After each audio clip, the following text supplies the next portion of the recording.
இயேசு கிறிஸ்துவின் பரிசுத்த நாமத்தில் உங்களை அன்போடு வாழ்த்துகின்றேன். இன்றைய நாளிலும் வெளிச்சத்திலே நடப்பும் வாருங்கள் என்ற தொடரின் கீழாக தேவத்துவம் என்கிற தலைப்பின் கீழாக சத்தியங்களை நாம் படித்து வருகின்றோம். தேவனின் நித்தியத்துவம். சங்கீதம் 92 நீரே அனாதியாய் என்றென்றைக்கும் தேவனாயிருக்கிறீர் என்று சொல்வதை நாம் வாசிக்கின்றோம். யோவான் 5:26 தம்மில் தாமே ஜீவன் உடையவராகவே இருக்கின்றார் தேவன்.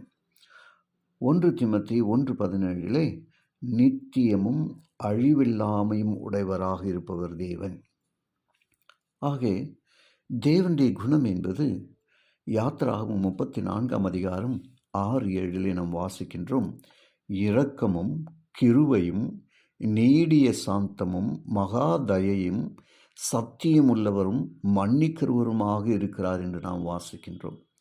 உபாகமம் 32:34 உத்தமமானவர், அவர் வழிகளெல்லாம் நியாயம், நியாயக்கேடில்லாத சத்தியமுள்ள தேவன், நீதியும் செம்மையுமானவர் என்று வேதம் சொல்லுகிறது.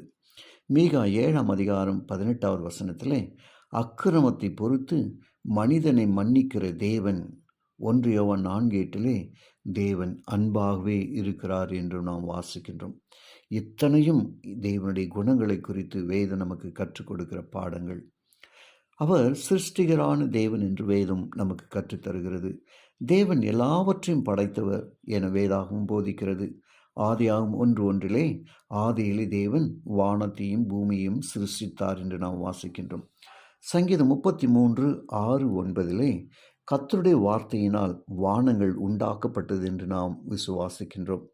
எரேமியா 10:12 அவரே பூமியை தம்முடைய வல்லமையினால் உண்டு பண்ணினார் என்று நாம் வாசிக்கின்றோம். எபேசியர் 3:9 தேவன் எல்லாவற்றையும் இயேசு கிறிஸ்துவை கொண்டு சிருஷ்டித்தார் என்று நாம் வாசிக்கின்றோம். ஆக தேவன் தொழுகைக்கு உரியவர் என்பதையும் நாம் மறந்துவிடக்கூடாது என்பதற்காக வேறு நமக்கு கற்றுக் கொடுக்கிற பாடம். என்று மனிதன் கல்லையும் மண்ணையும் மரத்தையும் தன் மனம் போன போக்கிலே நூதனமாய் தோன்றிய புது தெய்வங்களுமாகிய பேய்களுக்கே பலியிட்டு வணங்குகிறார்கள் என்று எச்சரிக்கப்படுகின்றோம். ஆக வெளிப்பாடு 14:7 தேவனுக்கு பயந்து அவரை மகிமைப்படுத்துங்கள், அவர் நியாயத்தீர்ப்பு கொடுக்கும் வேளை வந்தது, வானத்தையும் பூமியையும் உண்டாக்கினவரை தொழுது கொள்ளுங்கள் என்று சொல்லி நாம் எச்சரிக்கப்படுகின்றோம்.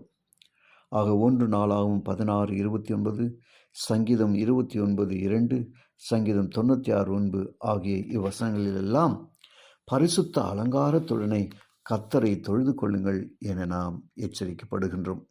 யோவேல் 2:32, அப்போஸ்தலர் 2:21, ரோமர் 10:13 கர்த்தரை தொழுது கொள்ளுகிற எவனும் ரட்சிக்கப்படுவான். ஆம், நாம் ரட்சிக்கப்படுவதற்கு கர்த்தரை தொழுது கொள்வோம். ஜெபிப்போமா. கிருபையுள்ள நல்ல பிதாவே, உமக்கு நன்றி சொல்கிறோம். இந்த நாளின் வார்த்தையை கேட்டு ஒவ்வொருவரையும் ஆசீர்வதிங்க. இயேசுவின் வழியாக ஜெபிக்கிறேன் நல்ல பிதாவே. ஆமென்.